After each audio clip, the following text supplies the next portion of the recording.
Hey everyone, this is Joe Beatar, Executive Director of the Houston Safari Club Foundation. Thank you guys so much for joining us again for another episode of Hunting Matters, brought to you by the Houston Safari Club Foundation. We've got our old friends back in the studio this week with our old friends Leo Martinez and his daughter Madison. Leo is the ranch manager of DEA Ranch in Mathis, Texas. He's also a vice president on the Houston Safari Club Foundation Board of Directors. And he was the 2025 HSCF Outfitter of the Year. And the real person that runs the ranching operation, his daughter Madison Martinez, is with us as well, who's also probably one of the best guides and outfitters I've ever been out with before. She knows everything and does everything. So we're going to talk to both of them today a little bit about their history and about what's happening out at the DEA Ranch. Thank you guys so much for joining us again. Yes, sir. Thanks for having us. So, Leo, I haven't seen you in, 12 hours? Yes, sir. About 12 hours. We had a board meeting last night, and glad you guys could be in town for this. I want to talk, last time you guys were on the podcast was almost a year ago this week, and we talked a little bit about your legacy, but I want to revisit that a little bit. Take us back, when you first started, to kind of let our audience who may not have heard the first podcast, to kind of your beginnings. What was it about ranching in the South Texas landscape that captured you and your attention when you were young? And I know your grandfather had a lot of influence on the path that you ultimately took. Give me, if you can, there's probably many of them, but what's one lesson your grandfather taught you that you still use today? Golly, there's so many, Joe. I literally grew up out there at the ranch with him. I would spend summers out there, which were awesome. Literally get dropped off, and then when I got into 8th grade, I was able to drive, and this how long ago it was, right? Yeah, that's when we had guns in our trucks. 3 on the tree. Yeah, he had a single cab Ford pickup with a, 3 on the tree standard transmission. Yep. And I was in 8th grade, and I would drive to Freer, which was 17, 18 miles down Highway 16 south, Yep. which I know you've driven a lot of times. Yeah. So I'd drive home, spend the night, get some clothes, get whatever I needed, let mama see me that I was okay, and then drive back to the ranch the next day. Yeah. And go back to work with him. But, man, there's just so much. I talk to Madison all the time, and I still tell her, you're her great grandfather, would always say this or always say that. But, one of the things that just the other day I told her, I said, he told me that drop that goes in that bucket fills that bucket. Mm-hmm. It doesn't have to be that spigot wide open. Right. And he told me that because we have this discussion a lot, with her. And it's not always about the better deal and the better deal and the better deal. Because I was, young when I was younger. I was always like, oh man, we need to go, I need to go. Yeah. And at one point in your life, you sit back and go, this means more. Yeah. You know what I mean? You worry, and it's not going to make anything any better. It's not going to make any difference. Yeah. And this, what I'm doing now means more than, okay, well, I can go do this and make double the money, but is it as meaningful as what I'm doing now? And you just make those decisions in your life as you get older, especially. Right.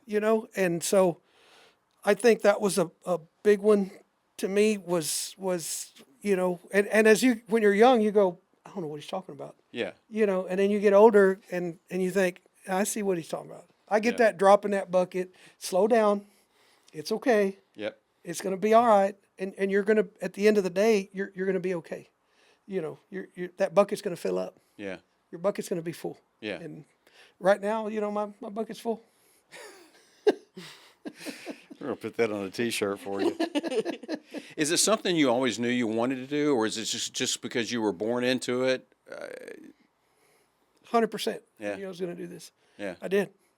I'm the kid that grew up reading the Louis Lamar books. Oh, yeah. Wanted to be the cowboy and wanted to, just the romanticism of it.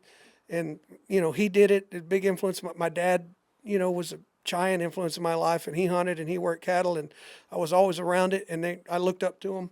And then as I got there, again, I was in junior high, and, when I finally got to work cattle where they were like, hey, you can come into the pens, you can go do this, we can go hunt. Me and my dad hunted forever, but there was cowboys in men that I looked up to that I think, man, that's the coolest cat ever. I mean, that guy I want to be like him. Right. And so I think it was just the opportunity was there, and maybe I was that dumb kid from Freer that didn't know any better, but that was what I was around. Yeah. And that's what I wanted to do. And I knew even from, an early age, even all through high school, that, man, this is what I want to do. Yeah. It wasn't a hard decision.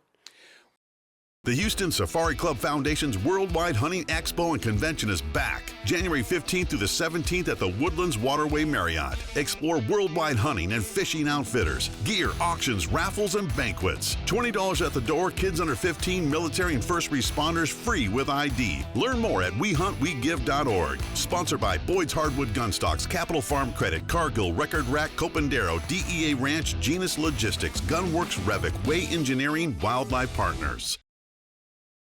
Capital Farm Credit understands that there's something about the outdoors that pulls you in. Could be the fresh air, the colors, the smells, the animals, the freedom. It's all just a part of who you are. And with our recreational land loans, you can purchase land for whatever outdoor pursuit you please.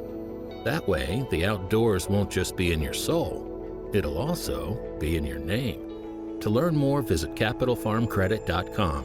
Together, we're better. What? I know there's been a lot of changes over the years, but is there something that really stands out to you that's changed about the hunting and ranching industry since you first, became involved with it? Kind of a big drastic change as an adult? I don't know. There's always change. Yeah. The people change. There's a few. And again, I keep referring back to Madison because we're together so much and we talk about this so much, and I do want to, whether she likes it or not, she's doing it. Right. She's in it, and she's kind of followed along, and now I think she's cemented in it. Not saying just as a ranch manager, but there's so many avenues now that are open, with her, especially with her. Because she's young and she's been exposed to so many different things. But, man, Joe, I don't know. I think at the end of the day, we're taking care of a resource. And there's only one way to take care of it. Right. And I know this sounds dumb, but the way to take care of it is you care for it. And you have to care for it to take care of it.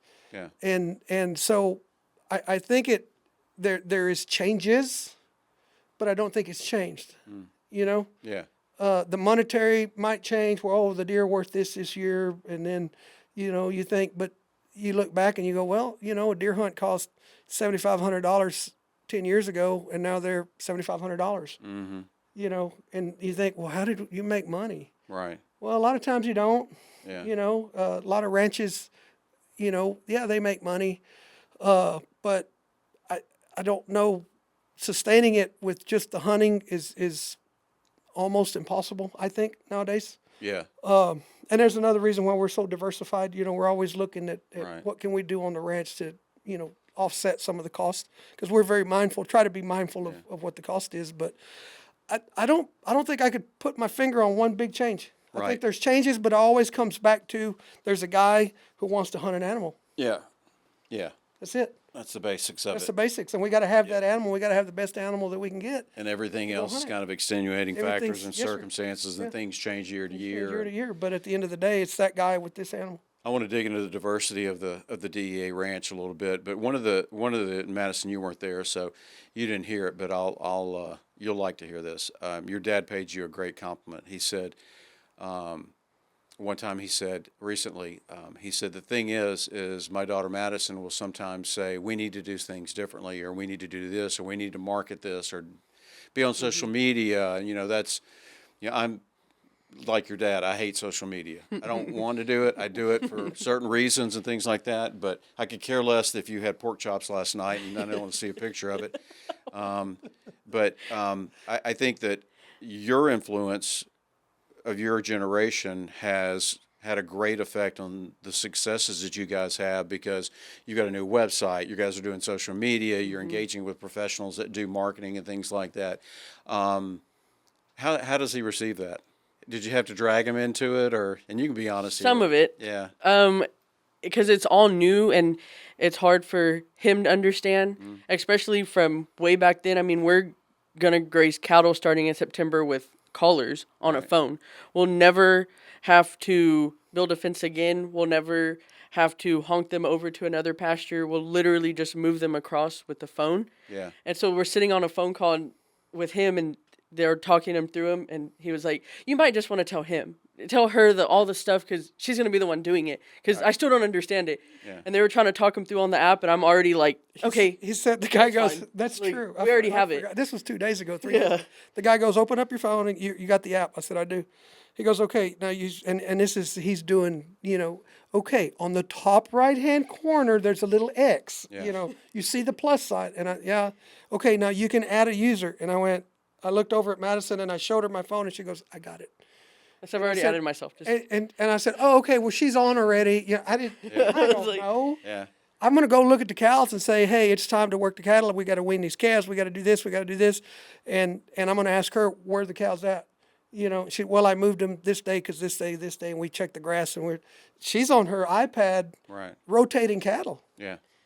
and I think being around him so long and, like, taking stuff from him is that, like, there's a part of him that doesn't have to understand it. Right. Because he has me. Nor do we And, want to at yes, our age. and he doesn't want to understand that. He doesn't want to know how that works because Sure. he knows that me and Carlos are going to go do it, and we're going to be okay doing it. I want to work cattle. Yeah. I want to be in the pen Right. with a calf and put eyes on it and go, okay, I'm going to keep that heifer. That one, I don't like the conformation. I don't like this. Let's get rid of that one. I want to keep this bull calf. We're going to put this one in the feedlot. Yeah. You know, that's me. Yeah. I want hands-on, eyes on the ground. I want to sort cattle. I want to cut cattle. I want to be on my horse. I want to do this. And she's up on top on the sorting alley Yeah. reading out numbers off her phone. But to your point, I mean, the technology in farming and ranching. I don't know if you guys ever watched that show Clarkson's Farm on Amazon, where he's bringing in bot tractors and things that are planting and Yeah. cutting and harvesting by basically using a remote control. Yeah, it's crazy. And it's, you know, it's just amazing the advances in technology that are out there. I've never heard of this process you're talking about. As Yeah. far as moving cattle with an iPad. It's a collar that goes around their neck, solar powered.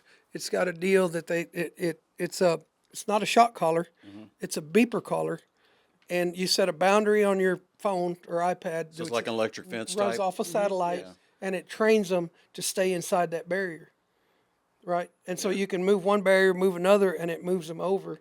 And would I rather be on a horse moving cattle every day? Sure, Yeah. because that's what I love to do. But I also understand that it's not feasible, money wise. Yeah. You can't afford cowboys. You can't find cowboys. Right. You know, they're hard to find. Yeah. And so I understand that, and I'm not going, oh, we don't need these. There's so many people going, this is going to end the cow business and this is going to end the cowboy. And I saw a deal the other day, a guy on Facebook, and because they were discussing this new technology, just like we're talking about. And he said, as long as there's one cow that needs to be taken care of, there's going to be somebody to take care of it. Yeah. Yeah, because satellite can't take care of a sick animal. Yeah. Right. Yeah. And that's okay. So I understand the need for it, Yeah. but I'm also comfortable going, here it is. Yeah. Here it is. Yeah, you carry part of that capacity of the logistics are carried through technology, and the husbandry is carried by people. By people. You can't do robots with husbandry. That's Right. Hunting Matters is presented by Copandero Indoor Archery Pistol and Rifle Range, your premier indoor archery pistol and rifle shooting destination. Located in Oak Ridge North, right next to the Woodlands, Copandero offers 2 25-yard pistol ranges, a 100-yard rifle range, and a 25-yard archery range. Whether you're honing your skills or just starting, Copandero has everything you need, including rentals, classes, a retail store, an in-house cafe, and a VIP lounge. Join Copandero today for an unmatched shooting experience. To learn more, go to copandero.com. Are you looking for an investment that goes beyond the ordinary? Wildlife Partners is the nation's leader in breeding and consulting for the exotic wildlife industry. When you invest in wildlife, you're not just acquiring a 100% tax-deductible asset, you're playing a vital role in the conservation of endangered species. Do you own land? You can turn your ranch into a profitable wildlife-driven business. And even if you don't own land, that's no problem. Wildlife Partners offers unique opportunities for non-landowners to invest in conservation while enjoying significant tax benefits and potential cash flow. Can you put one of those collars, Madison? I'm looking for a double drop tine. Put one of those collars we'll put around that on there, my and then favorite hog hunting blind in the Yes. back. And we'll make sure we tie Make it sure up. that animal Yeah. stays there. Yeah, sure. That'll be the next thing. Could you Yeah, imagine that? yeah. Can you imagine? would be It crazy. Don't even start. Don't open that. Don't open that can up right Parks now. and Wildlife said would explode. Yeah. Don't open that bucket up right now. So you spent about, I hate to age you because we're about, we're both old guys, but you spent, 40 years almost sir. managing ranching sir. operations. Yes, sir. For people that are listening, young and old, what is being a successful ranch manager actually involved that people who might visit a ranch or come and hunt may never see? I mean, I know y'all schedule, but what is it, I guess let me kind of frame it this way. How much of the job is wildlife management versus cattle, fences, water, habitat, and infrastructure? Kind of what does a typical day look like? There are no typical days. Yeah. I mean, they're just literally not. We can start our day, and I'm going to give you a great example. Last week, and it sticks out in my head because it was a Monday, and we meet down at the barn, and my phone rings, and we had the plan the day. Hey, we're going to do this. Grab they're pulling up. They had gone and checked pins. They had gone and done everything. I had pulled up. I was doing something there in the barn. My phone rings. I grab my phone, and I'm a walker when I'm on the phone. Yeah. I don't sit still. I got to walk. So I start walking. I turn the corner. I get to the end of the barn, and I look over, and there's water shooting up from a water connection at the water well. I mean, it's just spraying water, 7:30 Monday morning. And I'm like, I didn't even get off the phone. I turned around, I looked at them, and I just called them over like this. And they looked at each other. Carlos is in the boat. He looks at her, and he goes, is he calling you? And she goes, no, he's calling you. No, I think he's calling you. Nobody wanted to go over there because they didn't know what was going on, and they thought, oh my gosh, he's on the phone with somebody and he's mad, And I just said no, and I pointed at Carlos. I said, come here. So he gets up and he walks over there, and he turns that corner and he just goes, well, hello, Monday morning. Yeah. And here we are. So for half a day, and then we shut the well down, we bleed the line, we cut the pipe, we go in the barn, and we don't have the part we need. We have 1,000 parts, but not that one. Yeah. So, okay, well, somebody's got to go to town while it just turns into, so the typical day is that there's no typical day, Right. I guess, but I think it's broken up equally Yeah. because throughout the day, we're going to discuss the hunts, we're going to discuss the lodge, we're going to discuss the food, we're going to discuss the cattle. We're going to discuss even if we're working, we might be welding on the cow pens, but we're talking about the hunting, and we might be down at the lodge, talking about the meals. And in the meals, we're going, okay, when are we going to butcher our next steer because we need the beef to feed the hunters. Right. So what's our steer? We talked about that yesterday as we're driving. Yeah. We're driving up here, and she's like, hey, I got the menu set. We're set our menu already for the hunting season. Right. So we're setting our menu, and she's like, okay, we just butchered a steer. And she's like, Dad, we're going to need a steer in probably October, maybe November, because we're already planning meals and beef and we're feeding our own beef. So the planning just literally never stops. Yeah. Never stops. And she's Especially when you have clients that want their entire steer cut into ribeyes. the ribeyes. Yeah, we always have one. Ribeyes, Mr. Alford, if you're listening out there. Dan Alford.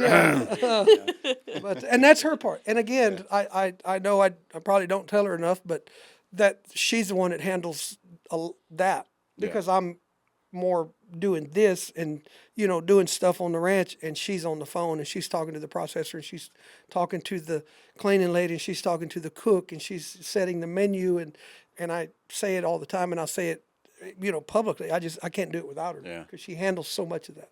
Yeah.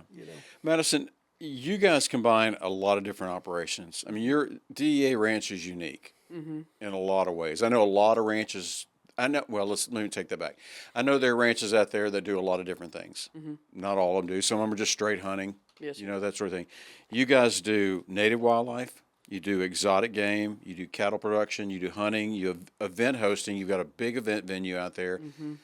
I think I think what you guys have done with DEA, especially over the past couple of years, is amazing to plant fruit, to be hosting a farmer's market in your venue, to look at that property and the resources and go, how can we utilize this all the time? What can we do to change and adapt? Wedding season's slow, it's too hot, so we're going to have a farmer's market, or it's too hot to hunt, or it's out of season, so we're going to do this and do that.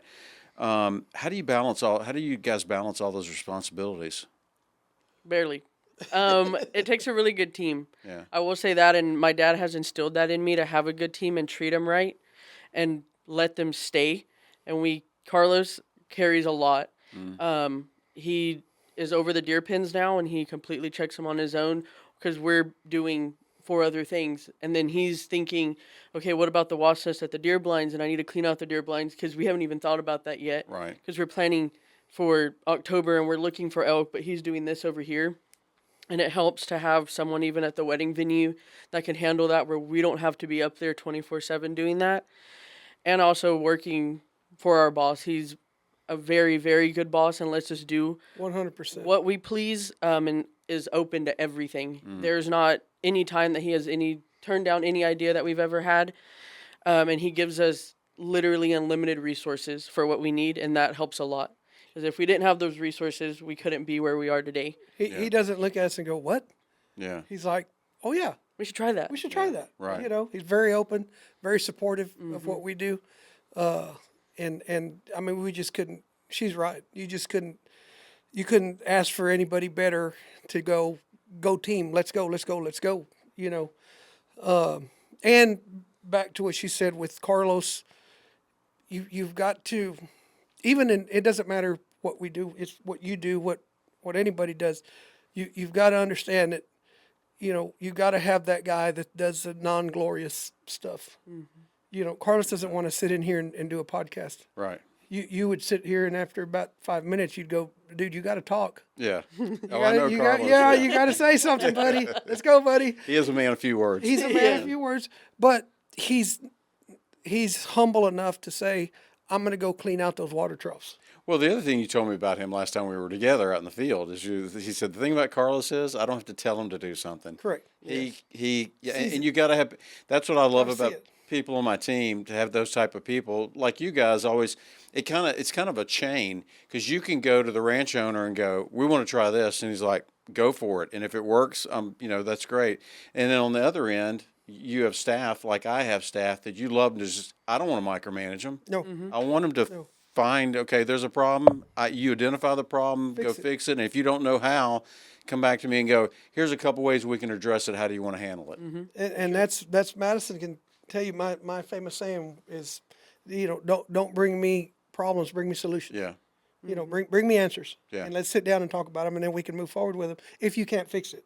But if you can fix it, that's okay. Fix it. You know, Yeah. I'm not going to get mad for fixing it, or at least trying to fix it. Right. You know, and go, hey, this didn't work. What do we do? Okay, well, now let's look at it. But yeah, absolutely. It takes people like that, like him, to be able to keep it. And, you know, sometimes you think, well, oh, he's just the ranch hand. No.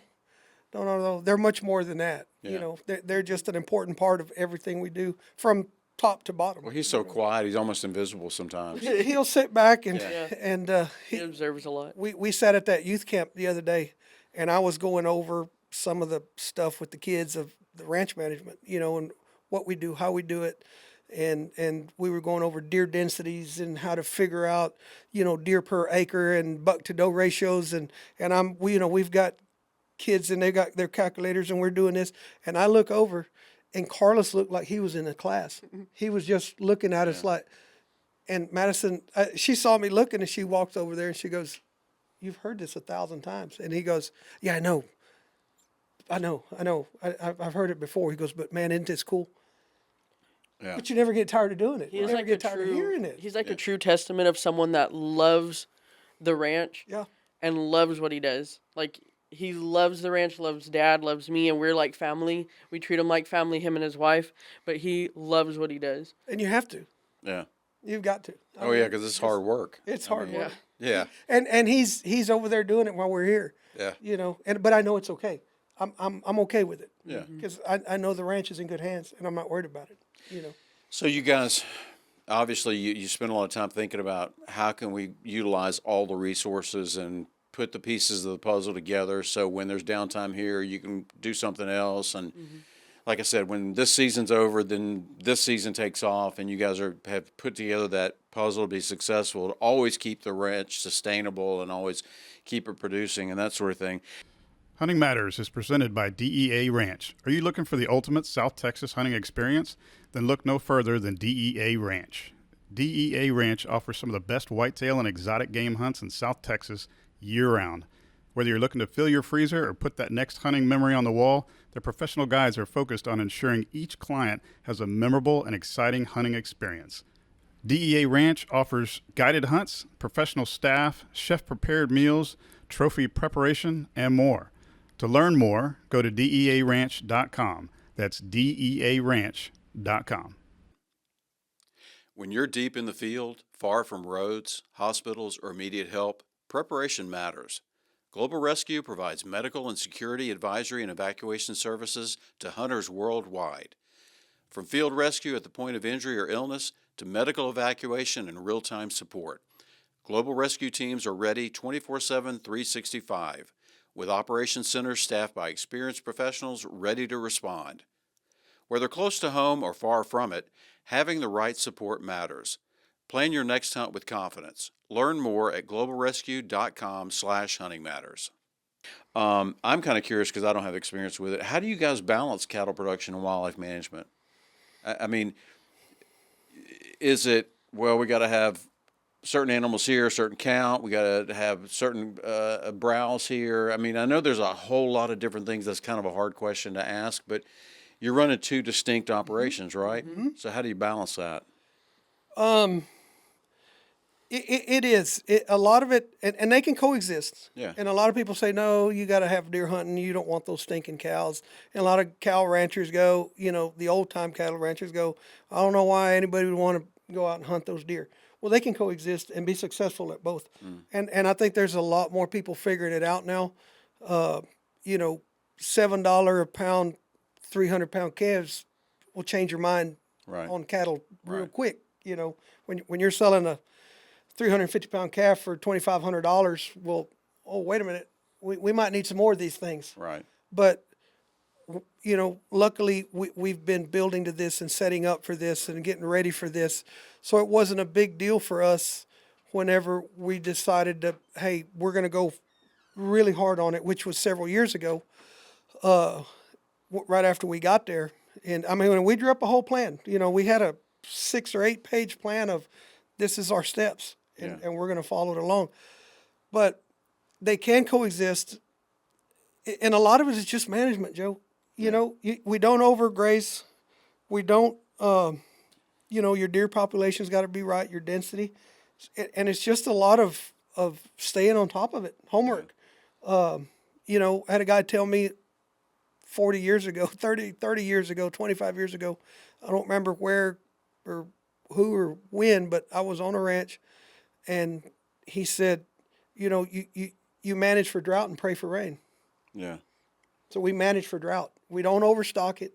We don't overstock our cattle. We try to keep it right there where it's healthy for the ranch, healthy for the deer, and then you try to keep your deer numbers right where they're not, and they're exotics, and it's just a giant bunch of moving parts, but you're like we say, the plates, we're spinning those plates. Yeah. You spin the plate, run down and spin that one and come back and spin this one, but you just try to, and so much of it is just being on property and visual, watching and looking and going, okay, why is this doing this? Yeah. You've got to notice the changes and go, okay, this isn't right. What happened? What changed here? Right. And that's all it is, basically, is just being on top of it. The exotics, I'm thinking probably Texas more than any other state in the U.S., exotics are a big, big part of hunting now and wildlife breeding.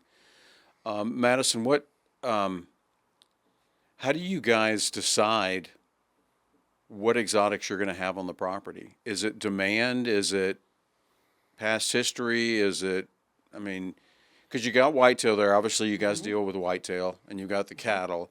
The exotics, every time I go out there, you guys have a different mixture. seems to me, and I see that on a lot of ranches. How do you make that decision as to what exotics you're going to maintain on the property? A lot of it is demand, but a lot of it is our boss and what he likes. He's a collector. Okay. He loves animals. He does not hunt himself. He's never hunted. Right. And he loves to see different things. So, like, we have an addicts herd, and we have yet to shoot one. Wow. Because he loves it so much. And we have grown it almost triple by the time we've gotten it because they keep having babies. We don't hunt our zebras. Yeah. And then our elk, of course, are self-sustained. But I don't think we've brought in any exotics probably in the last 3 years. Recently, we brought in oryx because the broker called him and asked, and people do hunt them a lot. Yeah.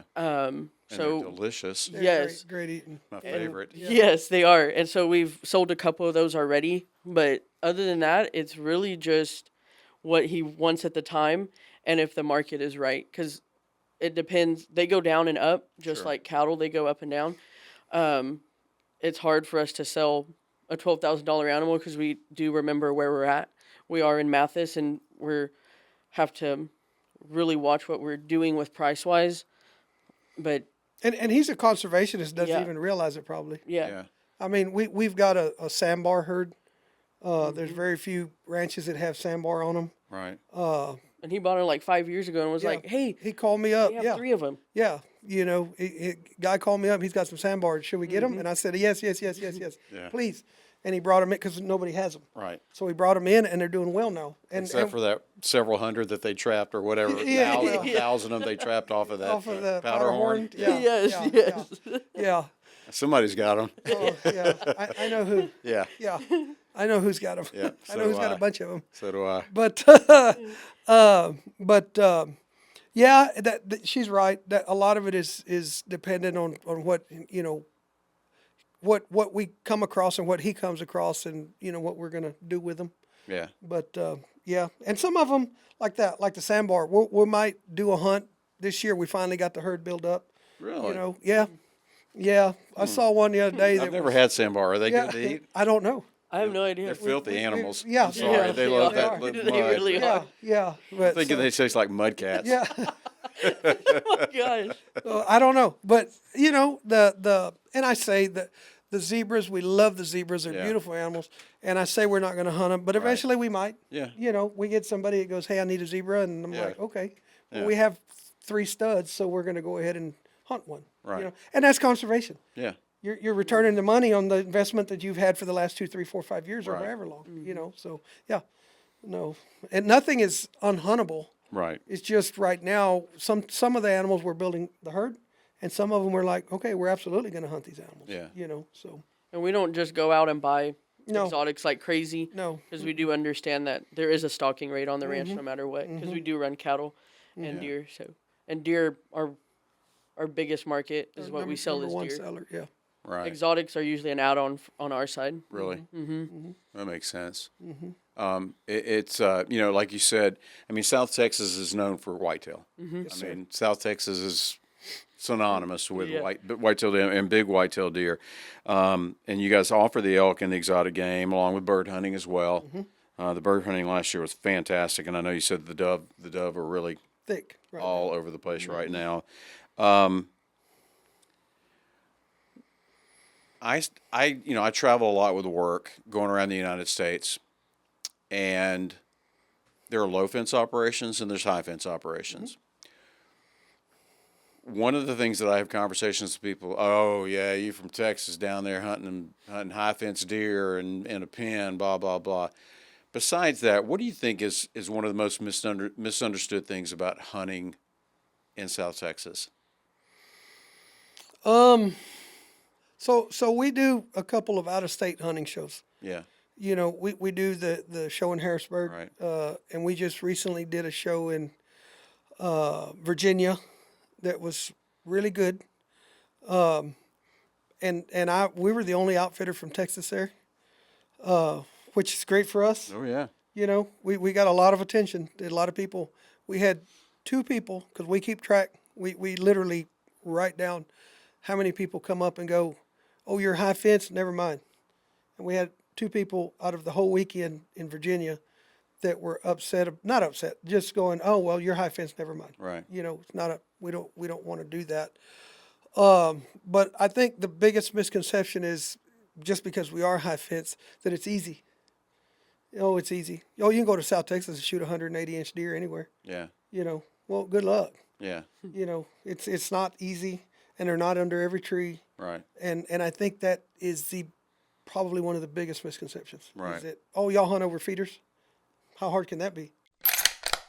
In the heart of nature, give your deer the nutrition they deserve with Record Rack deer feeds.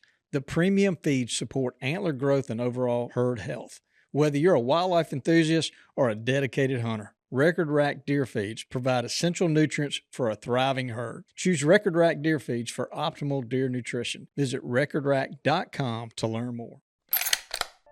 Today, more Americans are accepting the benefits of hunting and want to learn how to introduce healthy game meat into their diet. The new SAM Field to Fork course includes hunting, shooting, and fieldcraft skills, including hands-on experience that takes students from field dressing their game to the quartering, cutting, and processing of their meat. It's all covered in this 4-day course. And finally, personalized training from a professional wild game chef helps bring attendees full circle and ready to bring the SAM Field to Fork promise to life. Well, how many acres is DEA? 1,600. So how many times, I know you guys hear it probably every time you host people. I've heard it every time I've been out there, and we've had hunters out there. 1,600 acres. Wow, it feels so much bigger. Yes, sir. I mean, because people don't understand it's not flat land. No. It's rolling hills and different terrains, and that place, I mean, it looks like 5,000, 10,000 acres. Kind of a unique ranch. It is. Yeah. Yeah. And you're right, because I've been with you guys and been riding around, and you're like, hey, I hadn't seen that deer since 2 years. Yeah. You know, Sure. I mean, they're wild animals, and they're going to get in the cover. You know, and I think that's one of the things I try to convey to people. Oh, high fence. I'm like, we're not talking 100-acre pens Right. here. Yeah. You know, or 50-acre pens. Right. We're talking, 1,000 acres can Right. seem like five Oh, times that absolutely. big Sure. Absolutely. when you're hunting it. And I really do think that's the biggest misconception is they think it's easy. Yeah. Well, they watch it on TV, and every time they get there, I mean, those guys on TV shoot a deer every time they go on Well, it's there. like the bass fishing shows when we were kids, Yeah, when yeah. Bill Dance and them were on there. Oh, they were always yanking in big giant Yeah. fish, and you're like, those guys have a cage under Yeah. the water, and they're just yanking them out. Yeah. You didn't realize that they might have been fishing for 2 days, Exactly. and they're just condensing it down into a 30-minute show. Right. Right. know, Wearing the same stinky and- shirt. Yes, yes. And you've seen it, Joe. I mean, when you and it's funny because you were in the filming industry. Oh, you yeah, know? yeah. And you go, okay. How many times did you go to a ranch and they say, oh yeah, we've been watching this deer. We're gonna go hunt him. And 4 days later, you're like, hey guys, we got to go. Yeah.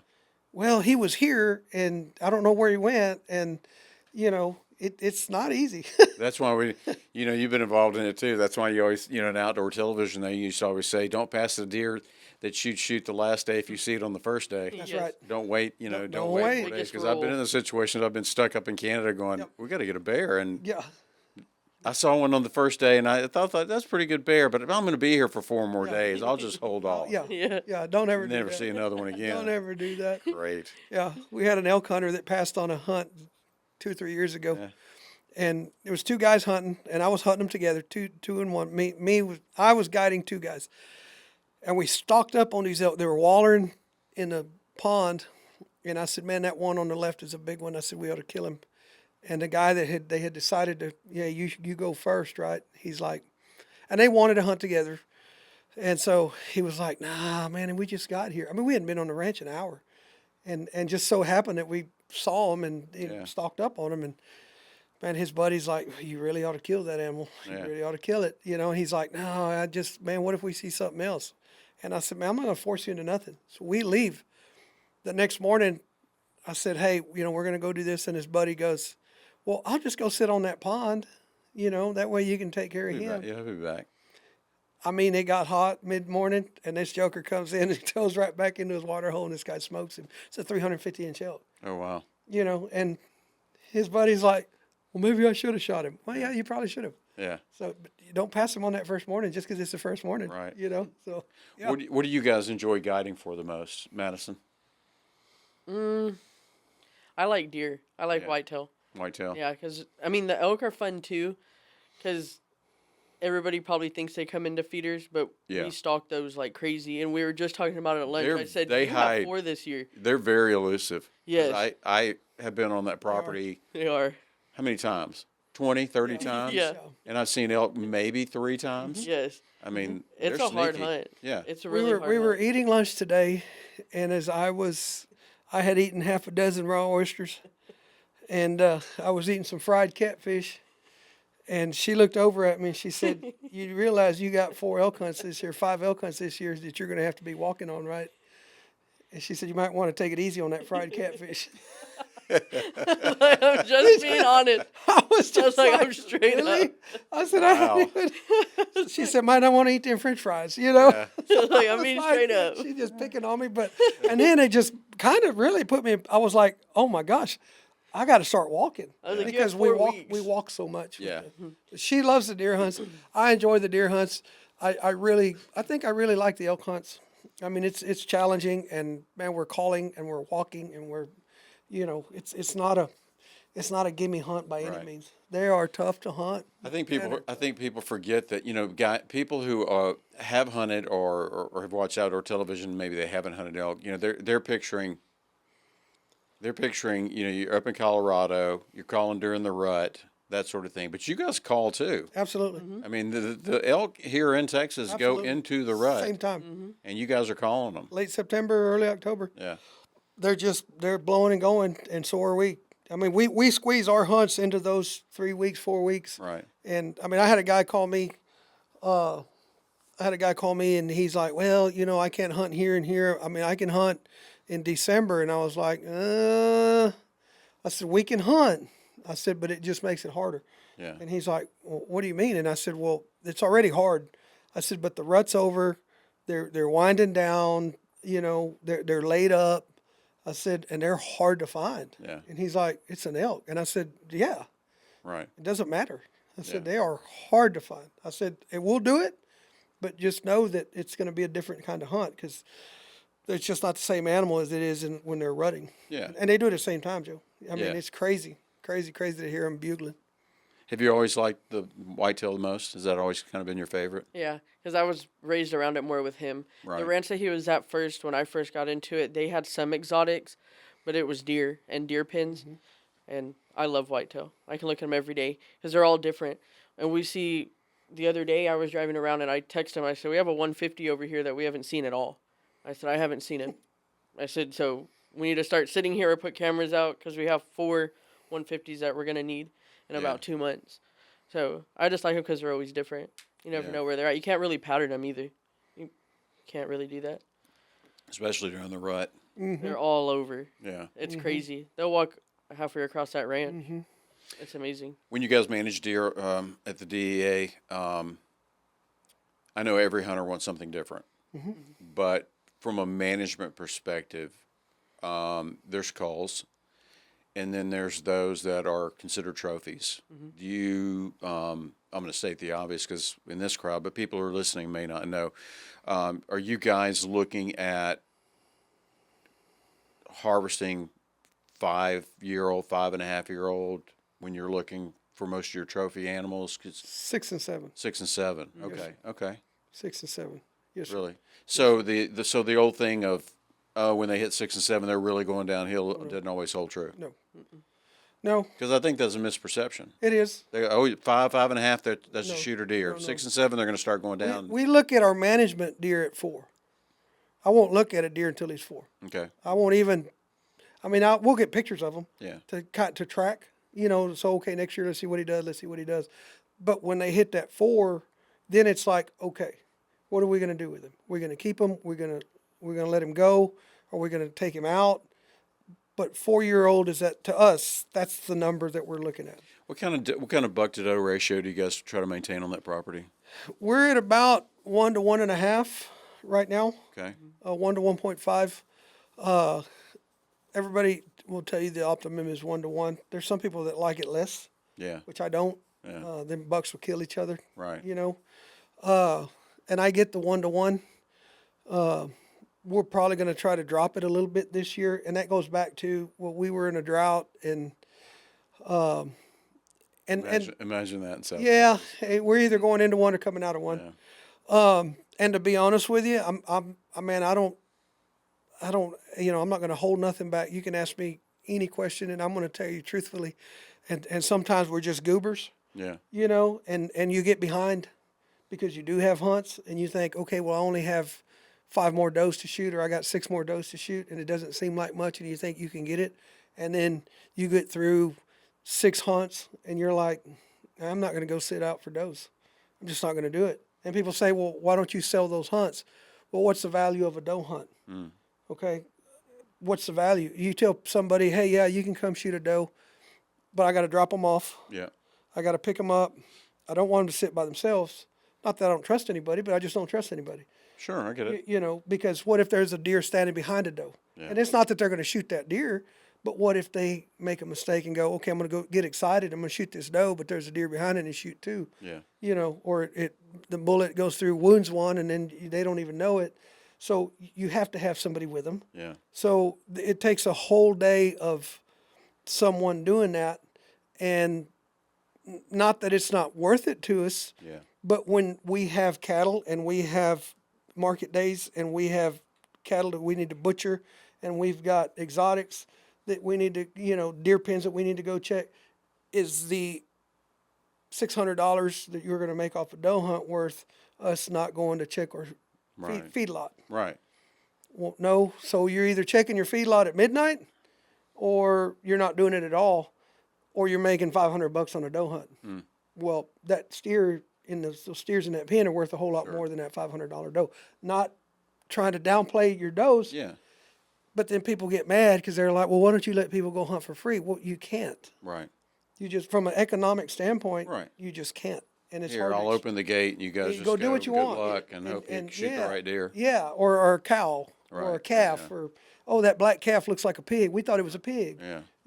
So no, it just, and so you get behind sometimes, and then you go, well, we missed 6 does. Yeah. And like it or not, and I'll be the first one to go, yeah, well, okay. And it doesn't seem like much, but if those does have twins, now you got 12 more on the ground. Right. So you're like, well, now we're at 18. Yeah. Well, yeah, some are going to be bucks and you're going to want them, but Right. still, if it's a true 50-50, you've got another 6. So now you're at 12 does. So now we got to take those 6 that we missed, plus you've got 6 new ones. Yeah. It grows so fast. Right. So you try to stay on top of them. But we're at 1 to 1.5, and I'd like to get it down a little bit more Yeah. this year. And we're going to use the youth hunts. Right. Gunworks just launched a new rifle system. It's called Index. It's sized for adventure and engineered for extremes. With barrel lengths as short as 16 inches and a folding stock that collapses to an ultra-short profile, the Gunworks Index fits nicely in a UTV, a float plane, or across the seat of your truck without sacrificing accuracy. The Index features a built-in ARCA and pick rail for use on tripod or bipod, and a night vision rail to ensure you're ready for any scenario. The Gunworks Index delivers magnum capability in the most compact chassis rifle system on the market. Visit gunworks.com to learn more. This episode of Hunting Matters is brought to you by Republic Boot Company. At Republic Boot Company, we don't just make boots, we craft heirlooms. From premium custom and stock boots to handcrafted leather bags, belts, and accessories. Everything we create reflects Texas heritage and timeless quality. Our Houston craftsmen use the finest leathers and time-honored techniques to deliver style built to last. Whether you're stepping into a new pair of boots or carrying a signature leather bag, experience craftsmanship the Republic way. Visit Republic Boot Company and discover quality made for everyday life. Learn more at republicbootcompany.com. To do that for us. I wanted to bring that up. One thing that you guys aren't going to blow your own horn, so I'm going to blow it. That's one thing you guys are always so gracious with, is you host. You always host. Like you said, we just finished our first summer conservation education camp that you guys hosted. You host youth hunts. That's kind of it's dual. I know you guys love working with the kids. Yes, sir. Especially if they're receptive. But at the same time, that also helps you manage your deer population, Yes, sir. because you got. 100%. it's not like you don't have a hog problem. Right. And you know, some of those years you're going to miss your doe count, so it is an opportunity. But again, it takes you guys away from other stuff you're doing. That's okay. Regardless. For that. Yeah. I'll do it for that. Yeah. I will, absolutely. And a lot of times I love doing the youth hunts. I love doing the camp. I love watching those kids' faces, you know, when they go, when they get it and go, oh my gosh. But like I was telling you before we started this, you know, the podcast, there was a kid that came to the camp and he had done so much homework on animals, not just deer. He did all this, you know, and I'm talking like he knew the range of the wolf in Russia. And man, I'd like to hunt wolf in Russia one day, and I'd like to go hunt these ibex sheep, you know, and I'd like to, he had a list, and this is a junior in high school. Wow. This kid had a list of animals that he might not ever get to hunt. Yeah. This is a kid in Mathis, Texas. Right. You know, in a little bitty old town, but he's got aspirations to go do this, and we just keeping that fire lit. Right. To where he goes, okay, what do I have to do? So when you ask him, hey, I think I want to be a vet. And I said, well, good. And I think he sees that as, well, that's a road to be able to do what I can go do, what I want to do, you know, down the road, obviously, be successful, you know, make a little money and be able to go hunt.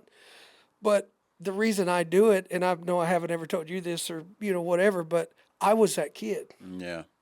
I was that kid that would go, I'm reading Outdoor Life and I'm watching, you know, they're killing elk in Colorado. Right. How do you do that? Right. Well, I didn't know. I was a kid from Freer. Yeah, I'm the same way. Small town. Small My town. mom used to say, we'd be driving along, you'd look out and go, that looks like a good place to hunt or fish. And she's like, I don't know how you ever knew that. Yeah.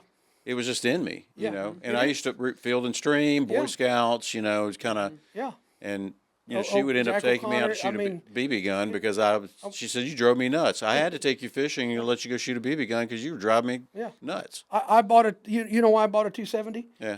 Because, Yeah. you know, every article I read, Yep. they kill an elk with a 270. Right. And, you know, and they're shooting mule deer with a 270. And I thought, I got to have a 270 because that's what kills these animals. Yeah. You know, this is the deer. And when you have, you know, like I said, the guy's going, well, I think this is the best all around gun there is at the time before all these new rounds. Oh, yeah. I had to have a 270. First rifle I bought, 270. Yeah. Yeah. Because we read about it and Jack O'Connor was shooting everything with a 270. Yeah. So we had to have one. Yeah. So yeah, absolutely. I was that kid. So I get it. I see it in them where I go, okay, if I can keep this fire lit and get these kids and let them know that you can do it, you know, and I've been very lucky, very blessed. And I don't, you know, I don't hunt all over the world. I've hunted in Colorado. I've hunted in New Mexico. I love the western states because I love the mountains, you know, mule deer, elk. And, but that's what I concentrated on. I went to, you know, if I'd have said, okay, I'm going to go elk hunt one year and then I'm going to go to Africa the next year and I went elk hunting and I was like, I'm going back and I'm going back and I'm going back. Right. So the funds that I had, I put them all towards my elk. And then now I shot an elk. Now I'm going to go to mule deer. Right. And I hunted New Mexico until I killed a mule deer. And so now, and then my daughters came along and that took a back seat. Yeah. Because they hunt. And I'm glad they do. Yeah. And they started hunting some, you know, whitetail.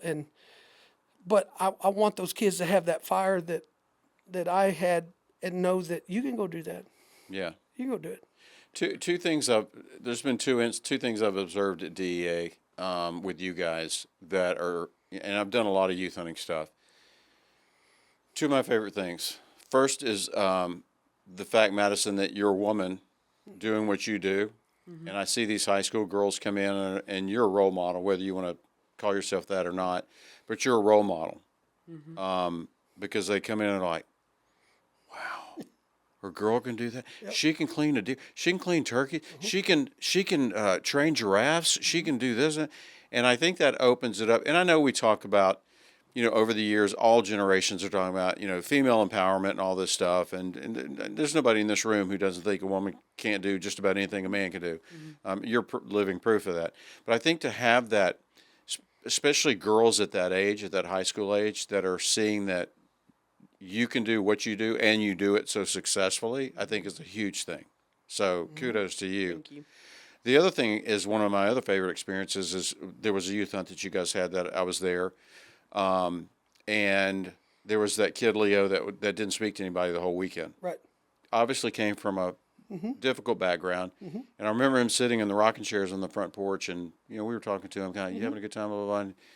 And I think his words were something like, "You can do this for a living," and and you were talking, yeah, you can be a ranch manager for a living. You can do this, be outdoors all the time, and I think more than the hunt, the youth hunts, the experience of them seeing people that are doing something they love every day and that are good at it, I think is more impactful than sitting in a blind and shooting an animal for those youth hunts. 100%. Yeah, sure. you're right. I agree with you. I mean, Yep. it's just crazy. Yep. And we take it for granted. I mean, we grew up poor.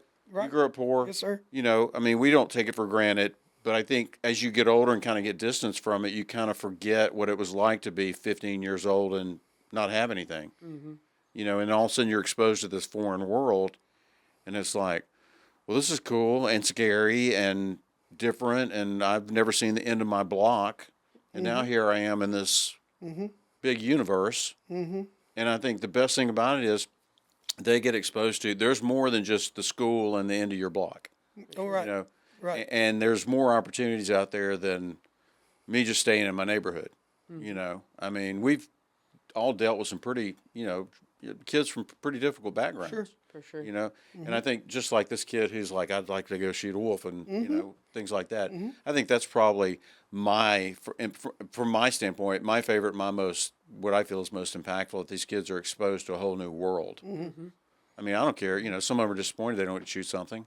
But I think at the end of the day, what I hear and observe is that they're exposed to their world opens up. It does. When they go outside for the first time and their first experiences, it's like, oh, there is something else out there. Yep. And there's people that do this. Yeah. Yeah. I always tell Dad that those youth hunts every year almost like ground us back to how lucky we are to do this. Yeah. And how lucky we are to be able to travel and see different things, because those kids have never left that town. And it makes us very thankful for what we have and the opportunities that we have. And that's what I was telling Taylor while she was there at the youth camp. Like, these kids don't understand how many resources they're going to have with just coming to this camp, with having me as a contact, my dad as a contact, Taylor as one, you as one, and to be able to meet people in the club. I said, the people at the club will forever have your back. Yeah. No matter what. Yeah. Yeah, that's true. That's true. The hunt of a lifetime doesn't end in the field. It ends when your trophy arrives safely at home. That's where Genus Logistics comes in. With more than 20 years of experience in trophy importation, customs brokerage, and international freight forwarding, Genus handles every step of the process so you don't have to. From Africa to Alaska and everywhere in between, trust the expert who keep hunters hunting. Learn more at genuslogistics.com. The Houston Safari Club Foundation is a 501c3 nonprofit organization that supports the future of hunting and conservation. Wildlife and habitat conservation, youth education and outdoor experiences, scholarships, and anti-poaching efforts are just a few of the programs supported by this organization. Monthly events, an annual convention, award-winning publications, networking opportunities, and valuable resources for hunting knowledge are just a few of the benefits of being a member of Houston Safari Club Foundation. If you're searching for a group of people dedicated to protecting the future of hunting, look no further. Join Houston Safari Club Foundation today at wehuntwegive.org or call 713-623-8844. Leo, you I know you love Texas history. Yes, sir. I do. And how does I'm curious to know, from your perspective, how does understanding the history of the land influence the way you manage it? Man, Joe, I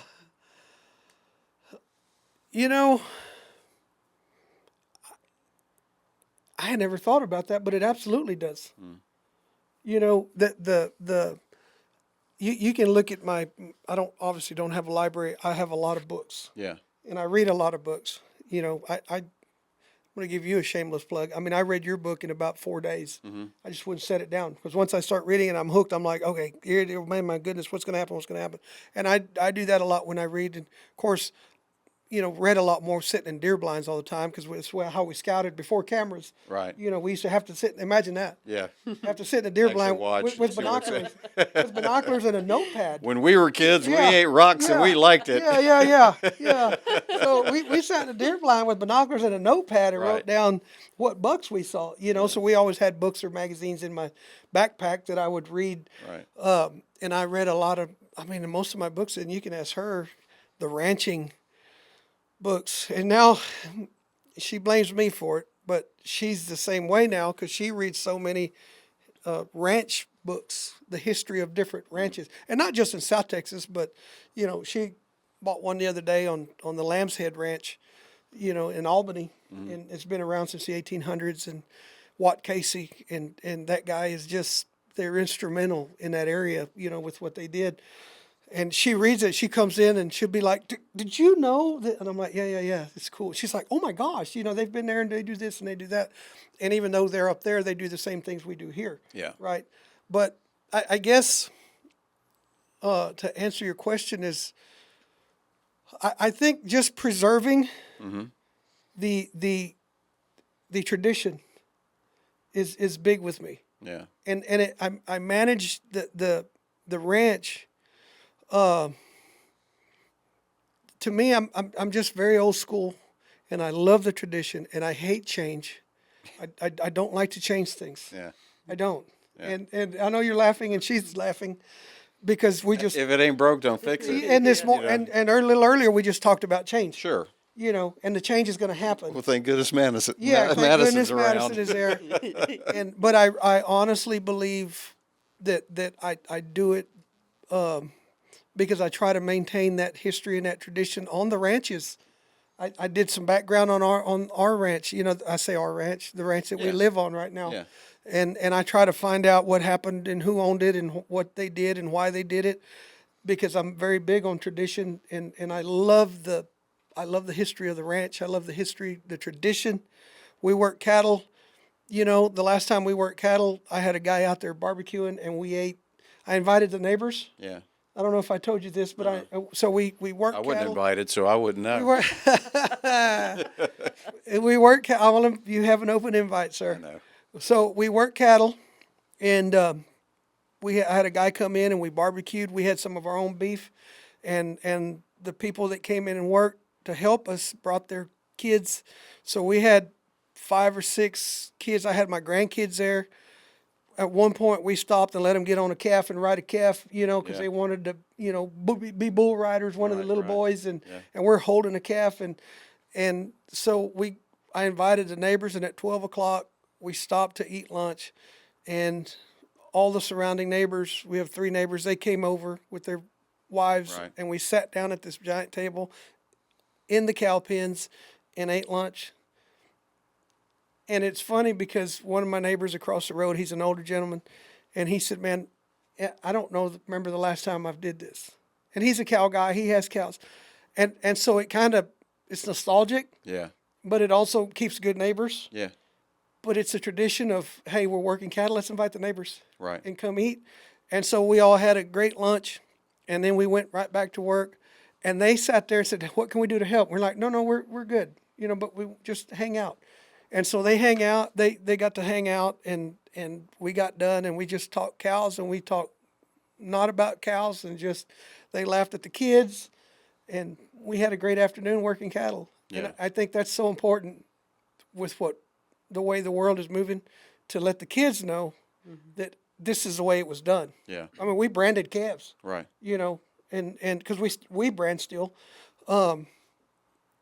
and I like to brand calves. Yeah. Because I like to smell that hair burning when I'm branding calves.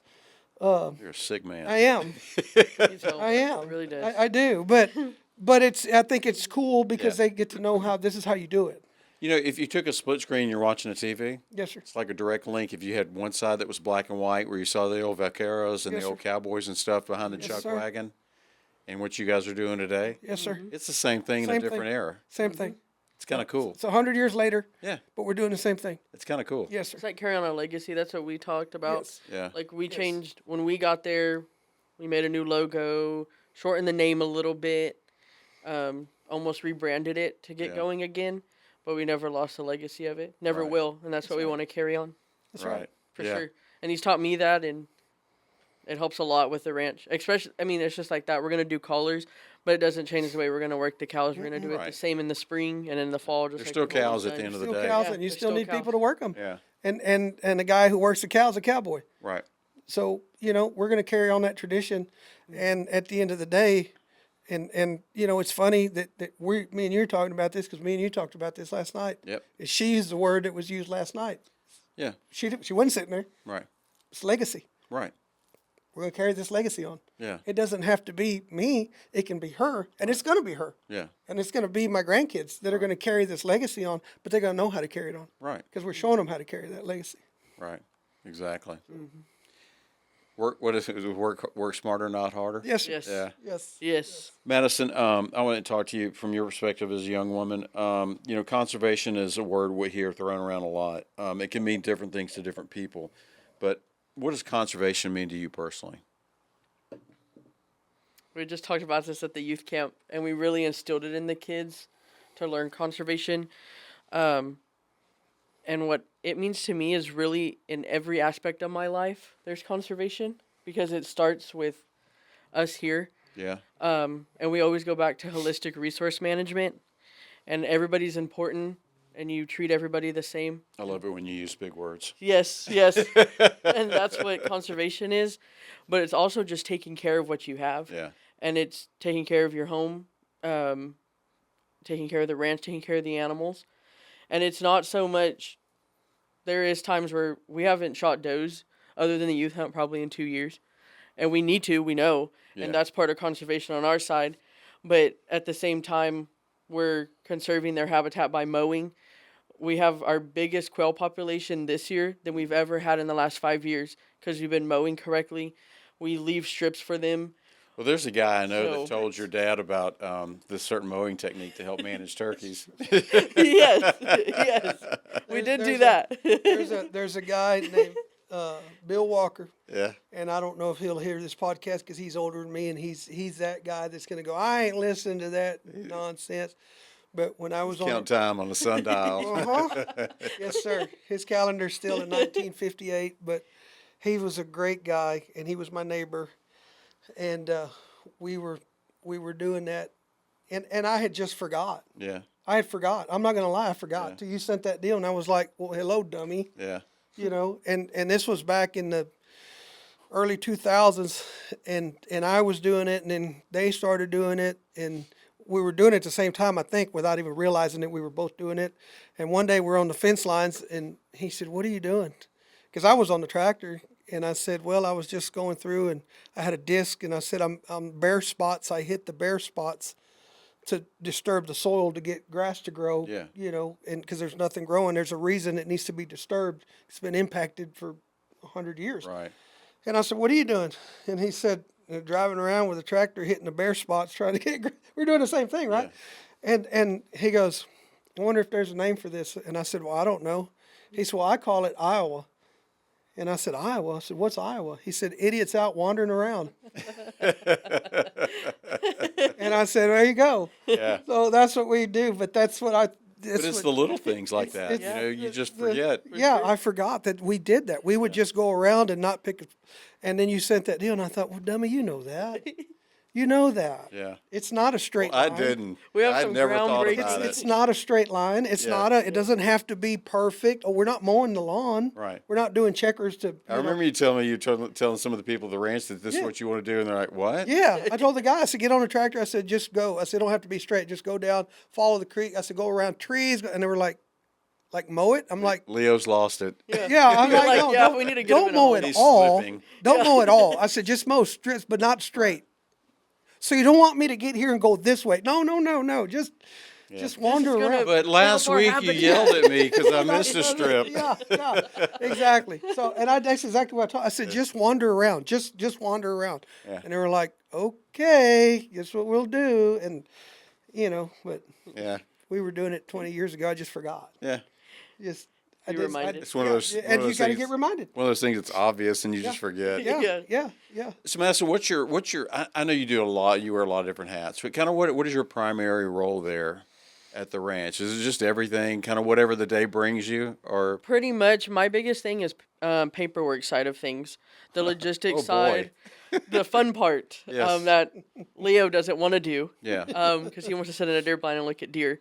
But the biggest part is our deer pen paperwork, our cattle paperwork, Right. and our hunting logistics, and getting everything in line. I would say the offside of it is working cattle, looking for deer like that. The giraffes is my other full-time part of it. Care for that and training on that. But most of it is going to be the paperwork side, which is a huge part in the ranching side. People may not see it. Right. And I just told him the other day, I said, people probably think we just drive around and look at deer all day. I said, but the whole time we're driving around for 2 hours, we're like, okay, we have Safari Club Cast and Blast coming up. Okay, what are we going to feed them? We got the fishing guides. We need to do this. Well, then right after that, we have 2 elk hunts literally the next week. What do we need to do for that? Well, now we need to look for elk. Well, where are they? We need to put cameras up. But a lot of it is the paperwork and logistics side. And in between, she has hunters texting her. Yeah. Because they deal directly with her for most of it. Mm-hmm. And once they're booked, once we book it, it hands off. So it goes, from here to here to here, and then it hands off to her. And then the logistics fall in, whether they're flying in, do we need to pick them up at the airport? What time do we need to be there? And she's sending me going, hey, don't forget you got a hunter coming in or 2 hunters coming in. You need to be at the airport at this time to pick them up. And we need this, we need this. And so much of it is that too. The paperwork is super important. Right. Sure. But then also the logistics of the hunt, the contact with them. I had a guy tell me the other day, call me just to tell me, brag on her and say, hey, I just want you to know that I've never booked a hunt that I got responses this fast. He goes, I send a message and I get an answer immediately. And I said, well, that's what Madison does. I said, and thank goodness it's not me. Right. I said, because I might answer you in 3 days or I might answer you in 3 weeks. Oh, I know. I said, because I might be on a tractor. I might be working cows. I might be, cutting firewood. I might be trimming trees. Yeah. And I'll go, okay, I'll get to it. And then by that time, I've got 8 more text messages. And I'm like, or I'll call her and say, hey, write this down. Call Joe or text Joe, text Dan, text, and tell them this, and this, and this. She's like, okay. And I'll hang up and I'll get back to cutting trees. Instead of me stopping and texting everybody individually, I'll make a phone call because she's like, just text it to me. And I'm like, because I make phone calls. She's like, why do you call? Yeah. I'm like, do you know it's 2026 and people text, right? Right. I was like, you have 2 thumbs and a keyboard. I said, let's start using that. Well, the human body, I'm convinced in 50 years, the human body will be 2 thumbs and 1 eyeball. That's all it's going to be. Literally. I still make phone calls, man. Yeah. And so I'll call her and say, and so she handles a lot of that too. Yeah. She didn't mention it, but she does. And I'm sure you don't have you book a hunter and 6 months out, they're like, hey, how's the deer looking this year? Oh, can we have pictures? Yeah. Can we have pictures? Can we have pictures? That's the one right there. Yeah. And we You got don't pictures? You we got don't pictures? send pictures. It's Right. hard to send pictures because then they want that one deer that you sent. Right. And we might not be able to find it, or the guy before you might shoot that 150. You got like 5 pictures on your phone that you send to everybody. Yeah, and it's the same picture. Everybody's getting the same one. Wow. And they're fighting over this one deer. But yeah, that's our biggest thing. And especially now, because it's end of August, everybody's asking, when is our arrival time? What airport are we in? Right. What are deer looking like? What are our elk? Hey, your dad hasn't, literally 2 days ago, hey, your dad hasn't called me back. Are we still in the books? And I'm like, I got you in the books.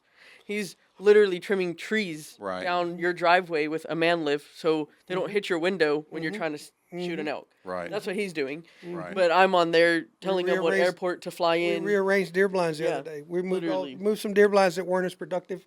So we moved You're them going to to show me around the ranch different again. areas. I'll And, be lost. we move stuff around because we're like, hey, we look back and go, okay, well, we haven't shot any deer out of this blind. Why? Yeah. Well, we've shot does, but no bucks. Okay, well, let's move it over here. And Right. let's leave this area and let's try to get in a more productive area. So we rearranged a bunch of deer blinds and stuff like that. But that was a fun day. It was great. It was a lot of wasp nests, really. wasp nests Oh, and, man. A lot. and My favorites. now that was the Drop day the that, blind. that everybody goes, hey, I got the tractor because it's got air conditioning, right? Right. Everybody wants the tractor that Right, day. right. Yeah. And Leo was not in the tractor that day. No. Carlos So, got dibs Yeah, on yeah. that. Carlos got dibs on the tractor. So I was like, okay. I don't want you to worry about that. You should just tell me where to I go. said, I got you. Okay. Okay. So yeah, I'm on the ground. I But was we ready only to go dropped to work. one. Yeah. We only rolled one. Yeah. Well, that's pretty good odds. It was it was pretty good great. odds. It was I'll a tell great you day. what. It was a good day, and it was purely. I mean, it was an accident. It wasn't like, we moved it, and there was a stake in the ground where we had them staked down. Yeah. And it was some brush around it, and we didn't see Didn't it. know it was there. Didn't Yeah. see it, and I mean, and by the time it was an older blind, and it was the last one. I wasn't going to move it, and I'm like, you know what? We haven't hunted this, but we might utilize it somewhere else. Let's Yeah. go ahead and bring it in. And I was standing right there, and I went, whoa! And by the time you step on the brake, it's too late. Yeah. It's too late. So, and I wasn't mad. I told Carlos looked at me in the tractor like, and I said, it's, I'd have leaned out of the door. I'd have gone, "What'd you do?" I said, you know what? I said it, and as I guess as you get older, I said, man, it's just a deer blind. Nobody got hurt. Right. It's okay. Yeah. We can replace it. Yeah. We'll fix it. We'll fix it. Well, man, Madison, Leo, thank you so much. We've already blown through over an hour. Yes, sir. That's crazy. I had a bunch of other questions, but we'll have you guys back on. For listeners who are interested in learning more about DEA Ranch, go to DEA Ranch. That's like Dancing Elk Alexander, DEARanch.com. And if you want to learn more about some of the youth hunting programs and education programs that's provided by the Houston Safari Club Foundation, you can go to wehuntwegive.org. And I think the organization and the DEA are intricately attached. Yes, sir. Yes. Because we do a lot of stuff with you guys. So thank you so much for your time and for driving into town to do this. We Yes, sir. appreciate it. Thank you for having us. Thank you. You bet. And folks, don't forget to subscribe, rate, and review to the Hunting Matters podcast brought to you by the Houston Safari Club Foundation. And we will see you on our next episode. Thanks a lot and have a great week. Hunting Matters is a Houston Safari Club Foundation production. Please rate, review, and subscribe wherever you listen to podcasts. For questions or more information, email us at info@wehuntwegive.org.